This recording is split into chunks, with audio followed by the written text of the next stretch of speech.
नहीं था, ये तो बड़ा लंबा फायर आपने करा, लेकिन law and order Uttar Pradesh में आपके समय के मुकाबले आज कौन सा बेहतर? जैसे चैनल है और उसकी टीआरपी होती है, तो एक आधार है ना टीआरपी, जिसके माध्यम से हम कहते हैं सबसे ज्यादा चैनल देखा जाता है। आप कहें, मैं कहूं मैं क्लास में फर्स्ट आता हूं, तो मार्कशीट देखी जाती है कि आप क्लास में मार्क्स कितने पाए, उस हिसाब से आप फर्स्ट होंगे। तो आप एनसीआरबी का आंकड़ा मानेंगे कि नहीं मानेंगे? एनसीआरबी का आंकड़ा मानेंगे कि नहीं मानेंगे आप?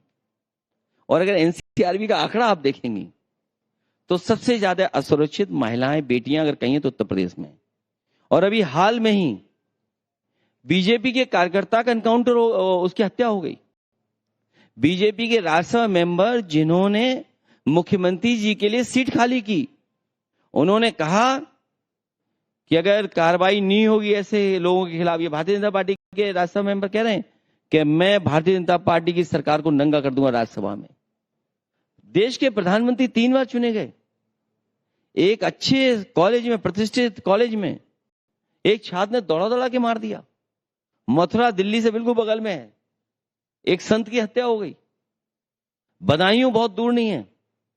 2 भाई, उनकी मां बहन पुलिस को बताती रही, सरकार को बताती रही कि उनकी हत्या हो जाएगी, और हत्या हो गई उनकी। तो आप क्या मानेंगे बताइए आप? मैं तो ये मानूंगी जो जनता कह रही है। जनता वोट क्यों दे रही है फिर बीजेपी को? मार्कशीट से आप नंबर देखते हैं, एनसीआरबी के आंकड़े दिखते हैं ना आपको, और ये घटनाएं तो वो हैं जो हुई हैं, वो कोई नहीं छिपा सकता। हाँ, समाजवादी सरकार में देश का सबसे बेहतर रिस्पांस सिस्टम पुलिस को दिया था, डायल 100। उस समय प्रोफेसर वेंकट और आईपीएस जो बात को और टेक्नोलॉजी को समझते हैं, उनको मैंने एनवाईपीडी के हेडक्वार्टर भेजा था, ह्यूस्टन पुलिस के हेडक्वार्टर भेजा था, सिंगापुर के पुलिस रिस्पांस सिस्टम क्या वहां भेजा था। उसके बाद यूपी की परिस्थितियों को देख करके डिजाइन किया था। और देश में मैं कह रहा हूं, इतना शानदार पुलिस के लिए कहीं हेडक्वार्टर नहीं होगा जहां एक जगह बैठ करके पुलिस काम कर सके, जनता को राहत दे सके। पुलिस हेडक्वार्टर बनाया, प्लस डाई 100 का one of the best response system बनाया। उसको बर्बाद कर दिया हमारे मुख्यमंत्री जी ने।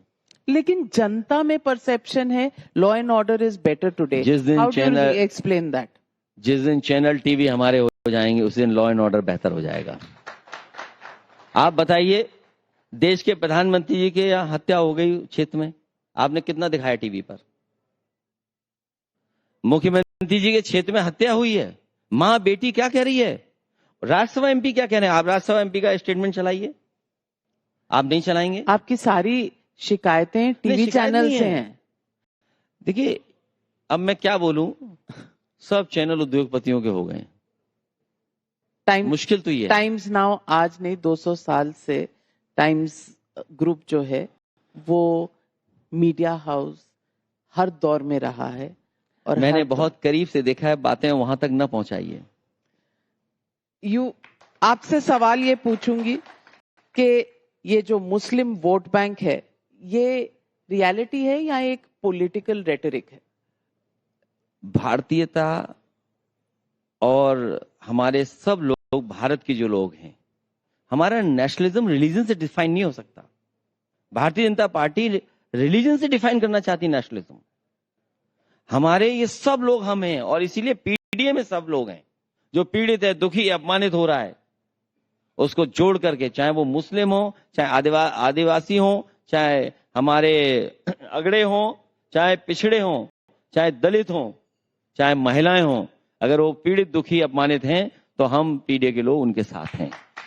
यही हमारा गठजोड़ चलेगा। अखिलेश जी, आप मेंबर ऑफ पार्लियामेंट है लोकसभा के, बातें आप हमेशा उत्तर प्रदेश की करते हैं, तो आपका दिल दिल्ली में है या लखनऊ में? देश के प्रधानमंत्री अगर गुजरात से बन गए होते तो यूपी नहीं आते। तो यूपी ही देश की राजनीति को दिशा तय करेगा, और यूपी के साथ भेदभाव हो रहा है। इसलिए यूपी की लड़ाई हमारी सबसे मुख्य है, और यूपी प्रोग्रेस करेगा तो देश प्रोग्रेस करेगा। आपको और देश, यूपी ने डिफाइन किया। मैं आपके चैनल के माध्यम से ये जरूर कहना चाहूंगा कि जिस समय एक्सप्रेसवे के मानक नहीं थे, उस समय उत्तर प्रदेश ने सबसे कम समय में समाजवादी सरकार में एक्सप्रेसवे बना के दिखाया, और एक ऐसा एक्सप्रेसवे बनाया जिसमें हवाई जहाज उतर सकते हैं, मिराज, सुकोई और हरकुलस, और वे साइड एमिनिटीज कैसे हो सकती हैं, ग्रीन फील्ड एक्सप्रेसवे कैसे बनते हैं। जो समाजवादी सरकार ने बनाया एक्सप्रेसवे, उसी की नकल एनएचएआई ने की। उसके बाद वहां पर भी ग्रीन फील्ड एक्सप्रेसवे बनने लगे। लेकिन भारत सरकार ने उत्तर प्रदेश को कोई भी अपने बजट से एक्सप्रेसवे नहीं दिया है।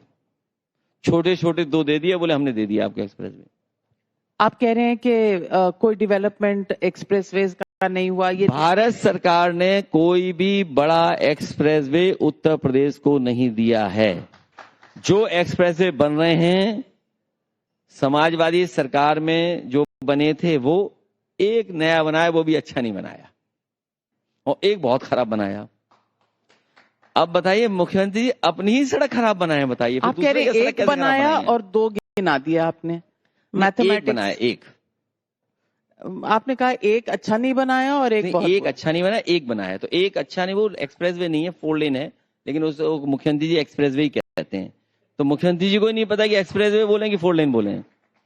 उन्होंने जो अपने गांव को गोरखपुर जोड़ने के लिए जो एक्सप्रेसवे बनाया है वो 4 लेन है, 6 लेन नहीं है। तो आप मानक के तहत भी नहीं है। जो इंडियन रोड कांग्रेस का मानक है उसके तहत ही तो हम मानेंगे ना एक्सप्रेसवे। तो आप मान रहे हैं कि सब कुछ आपने किया, 10 साल में कुछ भी नहीं हुआ? नहीं, उन्होंने किया है, क्यों नहीं किया है? नफरत फैलाई उन्होंने। अब बताइए क्या कह रहे हैं कि मंदिर और कब्रिस्तान। अच्छा, उनको डायल 100 नहीं दिखाई देता है, 102 नहीं दिखाई देता है, एम्बुलेंस सर्विसेज नहीं दिखाई देती है, कैंसर इंस्टीट्यूट बर्बाद कर दिया वो नहीं दिखाई दे रहा। और सबसे बड़ी बात, जो जहां मुख्यमंत्री कार्यालय में बैठते वो भी समाजवादियों को बनाया हुआ है, वो नहीं दिखाई दे रहा। बताइए आप। तो वैसे तो जिस पार्लियामेंट में आप बैठते हैं तो वो फिर मोदी जी ने बनाया है। वो नया तो वाला गिनाने शुरू कर दें। नया वाला अच्छा नहीं लग रहा, पुराना वाला अच्छा था। समय के साथ बदलना चाहिए, तो आप ही का नारा है। मैं तो कह रहा हूं उससे भी अच्छा बन सकता था। मैं पूछना चाहती हूँ कि आजम खान के साथ आपकी आजकल रिलेशनशिप कैसे है? क्योंकि आपने बसपा से आए हुए कद्दावर नेता पूर्व राज्य मंत्री सुरेंद्र सागर को वहां सपा का प्रदेश सचिव चुना है। तो ये आजम खान का दौर क्या खत्म है? समाजवादी पार्टी के नेता आदरणीय आजम खान साहब का सबसे ऊपर स्थान रहेगा, उनका सम्मान सबसे ज्यादा है। और कोई आया है, कोई बन गया है, वो कहीं भी डिसीजन जो समाजवादी पार्टी के उसमें नहीं, वो पार्टी को मजबूत करने के लिए कोई आया है। अगर नसीमुद्दीन साहब भी आए हैं तो पार्टी को मजबूत करने के लिए आए हैं, वो आजम खान साहब को ही मदद करने के लिए आए हैं। अगर कोई नेता रामपुर में भी आया है, वो समाजवादी पार्टी को ही मजबूत करने के लिए, और आदरणीय आजम साहब की सब सीटें जीत जाए उसके लिए ही काम करेगा। 2027 में कौन जीतने वाला है चुनाव? उसमें बताना क्या है? समाजवादी पार्टी जीतने जा रही, सरकार बनाने जा रही है। अखिलेश यादव जी, आपके हौसले हमेशा बुलंद रहते हैं, इरादे हमेशा बुलंद रहते हैं। आप हमारे साथ आए इस अवसर पर जब टाइम्स नाउ 20वीं सालगिरह मना रहा है। Thank you very much times now summit पर हमारे साथ आना। आपने बुलाया, मैं उसके लिए आपका धन्यवाद देता हूं, आभारी हूं। और कुछ कड़वी बात हो गई हो तो भूल जाइएगा। 20 साल की उपलब्धियों के लिए बधाई, और 100 साल की जो आप तैयारी कर रहे हैं उसके लिए आपको बहुत बहुत शुभकामनाएं। Thank you very much. Big round of applause for Samajwadi Party Chief Akhilesh Yadav.